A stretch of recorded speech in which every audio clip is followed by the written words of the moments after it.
तो एक जनप्रतिनिधि के रूप में मैं शिक्षा के क्षेत्र में काम करने की पूरी कोशिश करूंगा, स्वास्थ्य की समस्याओं को समाधान करने की कोशिश करूंगा।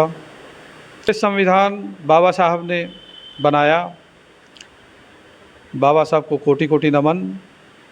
और इस उपचुनाव में आपको यह परिणाम देखने को मिलेगा कि फॉरवर्ड समाज बहुजन समाज पार्टी के साथ पूरी ताकत से खड़ा है। मुफ्त शिक्षा मिले, मुफ्त स्वास्थ्य सुविधाएं मिले, अच्छी सड़कें मिलें। नमस्कार दोस्तों, मैं प्रमोद कुशवाहा आपका स्वागत करता हूं आपके अपने चैनल युवा एक नई सोच पर। दोस्तों, जैसा कि आप जानते हैं, चुनावी बिगुल बज चुका है और उपचुनाव बस आने वाले हैं और उसी के परिप्रेक्ष्य में हम अभी फूलपुर विधानसभा में हैं और फूलपुर विधानसभा में माननीय जितेंद्र सिंह जो कि बीएसपी के कैंडिडेट बनाए गए हैं। आइए उनसे ज़्यादा बातचीत न करते हुए जानकारी लेते हैं क्या इनकी रणनीति है और किस मुद्दे पर वो चुनाव लड़ेंगे। सर, पहले तो आपको बहुत बहुत शुभकामनाएं, आपको इतनी बड़ी पार्टी आपको टिकट दी है। धन्यवाद प्रमोद जी। जैसा कि आप देख रहे हैं, दो महीने से 3 महीने से पहले जो शिवबरन पासी थे कैंडिडेट बनाए गए थे और अब आपको कैंडिडेट बनाया जा रहा है, तो आप इस किस नज़रिए से देखते हैं और चुनाव आप कैसे लड़ेंगे, क्योंकि चुनाव बहुत सर पे आ गए हैं। हम पार्टी से कई वर्षों से जुड़े हुए हैं और जैसा कि बहन कुमारी मायावती जी हमारी पार्टी की राष्ट्रीय अध्यक्ष हैं, उनका दिशा निर्देश हुआ, हमें फूलपुर उपचुनाव से उन्होंने प्रत्याशी बनाया, अपना आशीर्वाद दिया। तो सर्वप्रथम हृदय की गहराइयों से मैं बहन कुमारी मायावती जी का आभार प्रकट करता हूं, धन्यवाद देता हूं। और रही बात चुनाव लड़ने की, तो जो क्षेत्र की समस्याएं हैं, क्षेत्र की मूलभूत समस्याएं हैं, बुनियादी समस्याएं जो हैं शिक्षा से संबंधित हैं।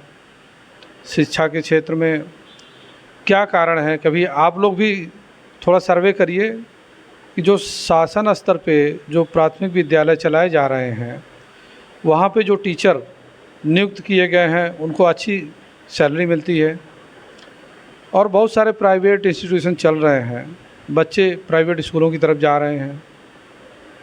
तो एक जनप्रतिनिधि के रूप में मैं शिक्षा के क्षेत्र में काम करने की पूरी कोशिश करूंगा, स्वास्थ्य की समस्याओं को समाधान करने की कोशिश करूंगा। और क्षेत्र की बहुत सारी जटिलताएं हैं, जैसा कि हमारा क्षेत्र कछारी क्षेत्र है, गंगा के किनारे का क्षेत्र है और इस पे ध्यान नहीं दिया गया कभी। उसका कारण था जो समय समय पे जनप्रतिनिधि चुने गए वो बाहर से आए या तो शहर से आए। ग्रामीण क्षेत्र में, ग्रामीण परिवेश में समस्याएं क्या हैं ये समझने में उनको बहुत वक्त लग गया। इवन यह कह सकते हैं कि अभी तक वो लोग समझ नहीं पाए कि हमारे सर, जैसा कि आप देख रहे हैं जो अन्य पार्टियां हैं पीडीए का नारा दे रही हैं और संविधान बचाओ का नारा दे रही हैं, इस पर आप क्या कहेंगे? क्योंकि दलित जो समुदाय होते हैं वो इस मुद्दे को बहुत तेज़ी से समझते हैं, तो इस पर आपकी क्या राय है? जो पीडीए और संविधान बचाओ के नारा, इस पर आपका क्या विचार है सर? देखिए, दलित समाज इवन सर्व समाज इस बात को भली भांति जानता है कि हमारे संविधान के रचयिता परम पूज्य डॉक्टर बाबा साहब भीमराव अंबेडकर जी हमारे संविधान के शिल्पकार रहे हैं, रचनाकार रहे हैं। और विश्व के किसी भी कोने में आप देख लीजिए, जो भी हिंदुस्तान का जो संविधान है, जो भारत देश का संविधान है, ऐसा संविधान किसी देश में नहीं है। संविधान की रक्षा हमारी पार्टी बहुजन समाज पार्टी उसकी लड़ाई बखूबी लड़ रही है, बाकी की पार्टियां ढोंग कर रही हैं। जनता इन बातों को अच्छे तरह से समझ रही है और आने वाले 2024 के उपचुनाव में आप देखेंगे कि बहुत बड़ा परिवर्तन आपको देखने को मिलेगा। सर, जैसा कि देख रहे हैं जो बीजेपी प्रेजेंट टाइम में रूलिंग में है और आरक्षण का मुद्दा जब आता है, जब चुनाव आते हैं तब आरक्षण का मुद्दा उठाती है, उसके पहले वह ठंडे बस्ते में रहता है। इस पर क्या कहेंगे जो आरक्षण का मुद्दा है? क्योंकि दलित समुदाय को समझाने में भी बहुत प्रयास करने में वो लग जाते हैं कि हाँ आरक्षण ख़त्म होने की क्या राय है? देखिए, राजनीति में हर पार्टियां अपने अपने हिसाब से अपनी राजनीतिक रोटियां सेक रही हैं। आदरणीय बहन जी ने जनता के हित की राजनीति की है और ये सारी पार्टियां जो हैं, बीजेपी जो समय समय पे आरक्षण की बात करती हैं, तो आरक्षण जो है वो हमारा संविधान में पहले से ही था। आरक्षण की लड़ाई माननीय कांशीराम साहब लड़े, आदरणीय कुमारी बहन मायावती जी ने उस लड़ाई को आगे बढ़ाया और हमारा बहुजन मूवमेंट जो है वो आरक्षण की लड़ाई को, समाज की लड़ाई को बखूबी लड़ता रहा है। तो बाकी की पार्टियां ढोंग कर रही हैं जनता के हित में, जनता के समस्याओं को निवारण करने के हित में। सिर्फ बहुजन समाज पार्टी ही सोचती है हमारे। तो अभी आप देख रहे हैं सर, पश्चिमी उत्तर प्रदेश से जो चंद्रशेखर आज़ाद जो कि अपनी खुद पार्टी बना लिए हैं और वह एक दलित समुदाय से आते हैं, तो फूलपुर में भी उपचुनाव होने हैं और वह भी अपने कैंडिडेट उतारने की कोशिश कर रहे हैं। तो कितना घाटा आपको लग सकता है, इस पर आपकी क्या राय है? देखिए, चुनाव जनता का होता है, ये लोकतंत्र का पर्व है और जनता को चुनने का अधिकार जनता को है। तो जनता भली भांति जानती है, वो कुचक्र में फंसने वाली नहीं है, वो ये इस बात को अच्छी तरह से समझती है। बट ये है कि राजनीति की ये हकीकत है कि हम सारा समाज, दलित समाज हो, सवर्ण समाज हो, पिछड़ा वर्ग हो, सब समाज के लोग पूरी तरह से, पूरी आशा से बहन जी की तरफ देख रहे हैं और बहुजन समाज पार्टी के साथ खड़े हैं।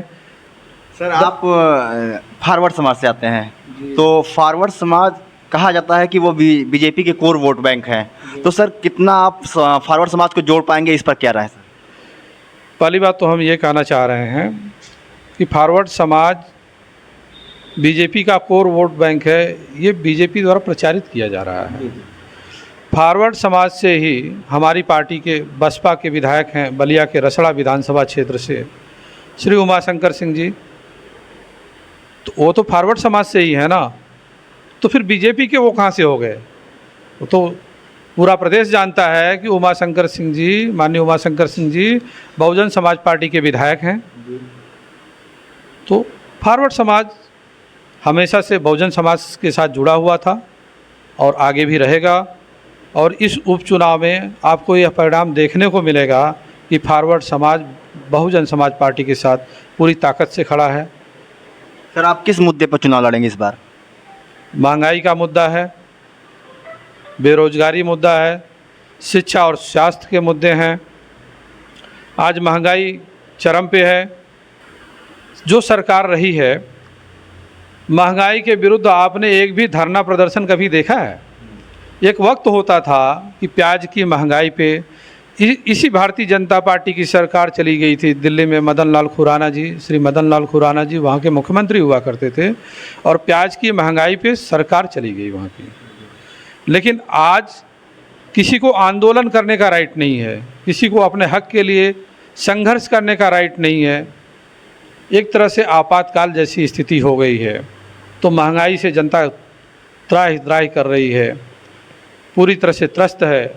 हमारे माननीय प्रधानमंत्री साहब भी आज़ादी का अमृत महोत्सव मनाया गया, आप मीडिया के बंधु हैं, आपको भी पता है। लेकिन हमें अफसोस इस बात का होता है कि आज भी गरीब वर्ग का व्यक्ति अगर बीमार हो जाए तो इलाज के अभाव में प्राण त्याग देता है, उसका इलाज नहीं हो पाता है। छोटी छोटी ज़मीनें हैं समाज में, वो बेचारे ज़मीन के टुकड़े अपने बेच देते हैं, फिर भी इलाज नहीं करा पाते।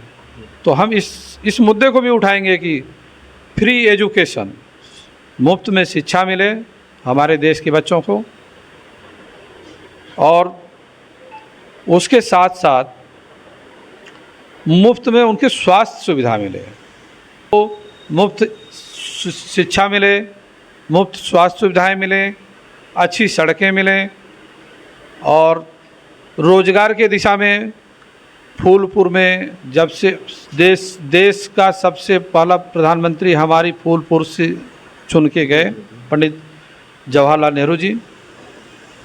लेकिन क्या कारण है कि आज भी हमारे क्षेत्र में कोई इफ़को जो संयंत्र लगा है उसके बाद कोई भी उद्योग नहीं स्थापित हुआ है, जिसकी वजह से रोजगार के अवसर नहीं हैं। हमारे क्षेत्र के बच्चे महानगरों में दिल्ली, मुंबई, चेन्नई, सूरत जाते हैं और वहाँ किस तरह की ज़िंदगी जीते हैं आप भी जानते हैं। उद्देश्यों को ध्यान में रखते हुए, जनता की समस्याओं को ध्यान में रखते हुए मैंने राजनीति में आने का फैसला किया। हम क्षेत्र की जनता से संभ्रांत व्यक्तियों से, अपने भाइयों से, अपने नौजवानों से, माताओं और बहनों से ये अनुरोध करते हैं कि आपने बहुतों को मौका दिया है, एक बार अपने इस क्षेत्र के बेटे को मौका देकर देखिए।